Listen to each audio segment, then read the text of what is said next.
প্রত্যেকেই পরিবারের পক্ষ থেকে একটা করে কুরবানি, দুইটা করে, তিনটা করে, যার যতটা সাধ্য কুরবানি করার চেষ্টা করবেন।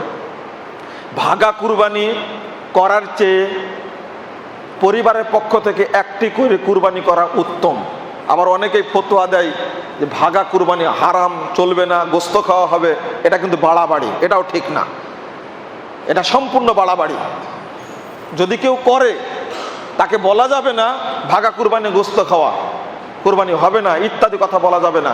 বলতে হবে উত্তম প্রত্যেক পরিবারের পক্ষ থেকে একটি করে কুরবানি দেওয়াটা উত্তম। রাসূলুল্লাহ সাল্লাল্লাহু আলাইহি সাল্লাম বিদায় হজ্জের ভাষণে বলছেন, 378 পৃষ্ঠা, আবু দাউদের মধ্যে আসছে, ইন্না আলা কুল্লি আহলে বাইতিন ফি কুল্লি আমিন উযহিয়া, প্রত্যেক বছর প্রত্যেক পরিবারের পক্ষ থেকে একটি করে কুরবানি। সুতরাং এটা উত্তম বলা যেতে পারে। দ্বিতীয় কথা হলো এই, আপনারা জিলহজ মাসের 10 দিন যখন আসবে তখন চেষ্টা করবেন, 2327 নম্বর হাদিস নাসাইয়ের মধ্যে এসেছে, রাসূলুল্লাহ সাল্লাল্লাহু আলাইহি ওয়াসাল্লাম কানা নবিয়্যু সাল্লাল্লাহু আলাইহি ওয়াসাল্লাম ইয়াসুমু তিসআম মিন জিলহিজ্জা, একটানা 1 তারিখ থেকে নিয়ে 9 তারিখ পর্যন্ত তিনি সিয়াম রাখতেন। এটা হাদিসটা নাসাইয়ের মধ্যে এসেছে। সুতরাং এই 10টা দিন সিয়াম পালন করা সবচেয়ে উত্তম। কারণ 969 নম্বর হাদিস সহিহ বুখারীর মধ্যে আসছে, মা মিন আইয়ামিন আল আমালু সালিহ ফিহিন্না আহাব্বু ইলাল্লাহ, 360 দিনে বছর হয়, এই দিনগুলোর মধ্যে আল্লাহর কাছে সর্বশ্রেষ্ঠ দিন হলো জিলহজ মাসের প্রথম 10 দিন। কথাটা মনে থাকবে আপনাদের। 360 দিনের মধ্যে সর্বশ্রেষ্ঠ দিন কোন দিন? জিলহজ মাসের প্রথম 10 দিন শ্রেষ্ঠ দিন। এই দিনের মধ্যে যে আমলটা করবে আল্লাহর কাছে সর্বশ্রেষ্ঠ আমল। বলেন তো সর্বশ্রেষ্ঠ 10টি রাত কোন রাত? রমজান মাসের শেষ দশক হলো শ্রেষ্ঠ রাত, আর শ্রেষ্ঠ দিন হলো জিলহজ মাসের প্রথম 10 দিন। ওয়াল ফজরে ওয়া লায়ালিন আশর, এখানে লায়াল দ্বারা দিন বোঝানো হয়েছে, অর্থাৎ দিন রাত সহ দিনের গণনা হয়। একদিন হয় সূর্য ওঠা থেকে সূর্য ডুবা পর্যন্ত একদিন? না, এটা ভুল। বরং রাত সহ দিন একদিন হয়। এই জন্য আরবি গণনাতে সবসময় রাতের কথা বলা হয়েছে, দিন গণনায়। ওয়াল ফজরে ওয়া লায়ালিন আশর, এই লায়ালিন আশর 10টা রাত্রি বলতে 10টা দিন হলো জিলহজ মাসের প্রথম 10 দিন। এই 10 দিনে যে আমলটা করবে সেই আমলটা আল্লাহর কাছে শ্রেষ্ঠ আমল হিসাবে গ্রহণযোগ্য হবে। রাসূলুল্লাহ সাল্লাল্লাহু আলাইহি ওয়াসাল্লাম বলছেন, 1774 নম্বর হাদিস দারামির মধ্যে আসছে, মা মিন আমালিন আসকা ইনদাল্লাহি আযজা ওয়া জাল ওয়া আযামা আজরান মিন খায়রিন ইয়াফআলুহু ফি আইয়ামিল আশর, অর্থাৎ যত দিনে সাদকা দিবেন আপনি, যত দিনে দান করবেন আপনি, তার মধ্যে সর্বশ্রেষ্ঠ দান হলো এই জিলহজ মাসের প্রথম 10 দিনের দান আল্লাহর কাছে শ্রেষ্ঠ এবং সবচেয়ে পবিত্র দান। রাসূল সাল্লাল্লাহু আলাইহি ওয়াসাল্লাম বলছেন 360 দিনের মধ্যে আপনি রমাদান মাসেও দান করেন, রমাদান মাসের চেয়েও জিলহজ মাসের প্রথম 10 দিনে দান করলে বেশি নেকি পাওয়া যায়। আল্লাহ রাসূল বলছেন।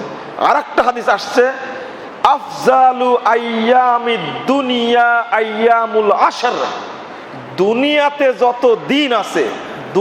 যত দিন আছে তার মধ্যে সর্বশ্রেষ্ঠ দিন হলো জিলহজ মাসের প্রথম 10 দিন হলো শ্রেষ্ঠ দিন। সুবহানাল্লাহি ওয়া বিহামদিহি। এই দিনগুলোতে ইবাদত করার মধ্যে বেশি বেশি সিয়াম পালন, বেশি বেশি সাদাকা করা। আরেকটা হাদিস আছে, বিতাসবিহে ওয়াত তাহলিলে ওয়াত তাকবীর, আল্লাহর নবী বেশি বেশি তাসবিহ তাহলিল করতেন এই দিনগুলোতে। এই 10 দিন আমরা বুঝি না তাই ইবাদত করি না। যখনই 10 দিন আসবে চেষ্টা করবেন প্রথম দিন থেকেই একটা দিন পাবেন, তার মধ্যে যেদিন মক্কায় হজ হয় 9 তারিখ, ওই দিন সিয়াম রাখার চেষ্টা করবেন। বুঝাতে পারলাম কি? রাসূল সাল্লাল্লাহু আলাইহি ওয়াসাল্লাম আরাফার মাঠের যে ফজিলত বর্ণনা করেছেন, আরাফার মাঠের ফজিলতের মধ্যে একটা ফজিলত সারা পৃথিবীর মুসলমানদের জন্য আম করে দিয়েছেন। সেটা হলো যেই দিন হজ হবে সেই দিন সিয়াম পালন করা, আরাফার দিন। রাসূল সাল্লাল্লাহু আলাইহি ওয়াসাল্লাম বলছেন, সিয়ামু ইয়াউমি আরাফা আহতাসিবু আলাল্লাহ আন ইউকাফফিরা সানাতাল্লাতী ক্বাবলাহু ওয়াস সানাতাল্লাতী বাদা। অর্থাৎ আরাফার দিন কেউ যদি একটা সিয়াম পালন করে, আমি আল্লাহর কাছে আশা পোষণ করছি এই একদিন সিয়ামের মাধ্যমে বিগত এক বছরের, অগ্রিম এক বছরের সমস্ত পাপকে আল্লাহ ক্ষমা করে দিবেন। এত বড় নেকির কাজ। এই দিনটাও পড়ছে 10 দিনের মধ্যে একদিন। বুঝাতে পারলাম কি? এই দিনটাও কি পড়ছে 10 দিনের মধ্যে একদিন পড়ে যাচ্ছে। একটা না 9 তারিখ পর্যন্ত সিয়াম রাখার চেষ্টা করবেন, বেশি বেশি দান করার চেষ্টা করবেন, বেশি বেশি জিকির তাসবিহ ইবাদত করার চেষ্টা করবেন, ভালো কাজগুলো এই দিনগুলোতে বেশি বেশি করার চেষ্টা করবেন।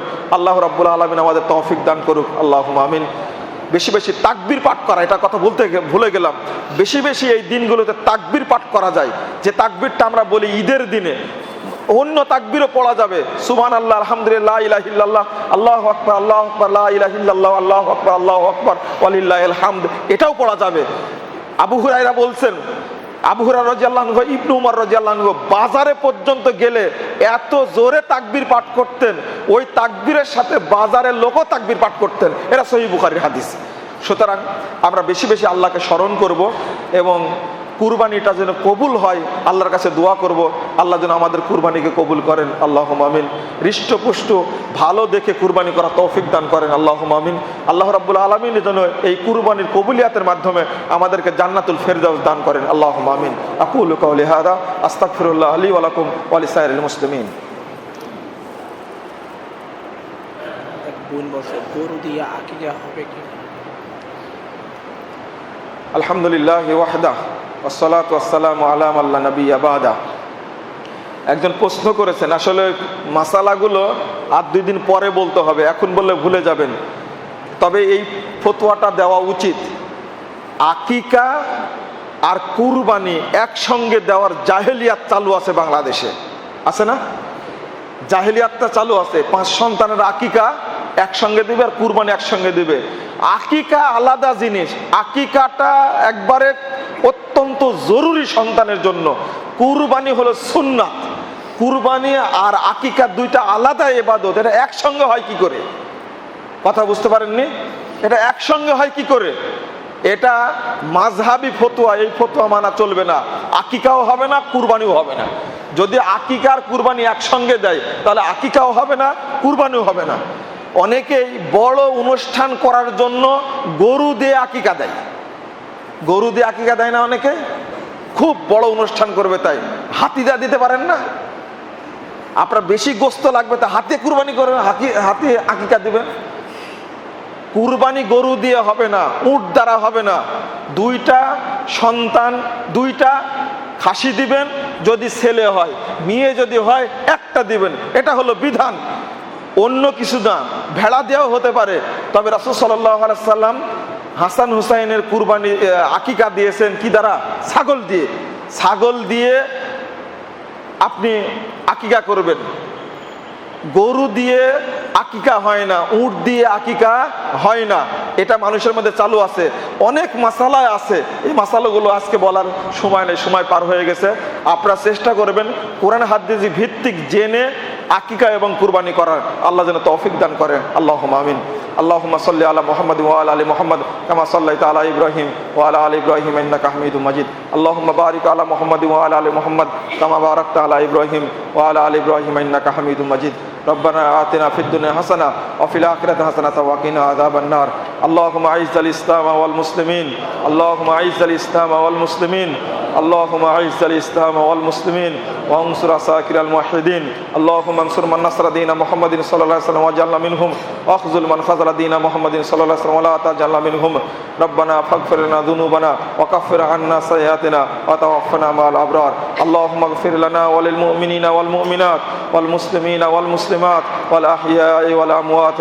اللهم ألف بين قلوبهم وأصلح ذات بينهم وانصرهم على عدوك وعدوهم وانصرهم على عدوك وعدوهم اللهم عن الكفرة والفجرة والمبتدع واليهود والنصارى والمشركين اللهم عن الكفرة والفجرة والمبتدع واليهود والنصارى والمشركين اللهم شكك شملهم ومزق جماعهم وخرب بنيانهم ودمر ديارهم وانزل بهم بأسك الذي لا ترد عن القوم المجرمين ربنا تقبل منا إنك أنت السميع العليم وتب علينا إنك أنت التواب الرحيم وصلى الله على النبي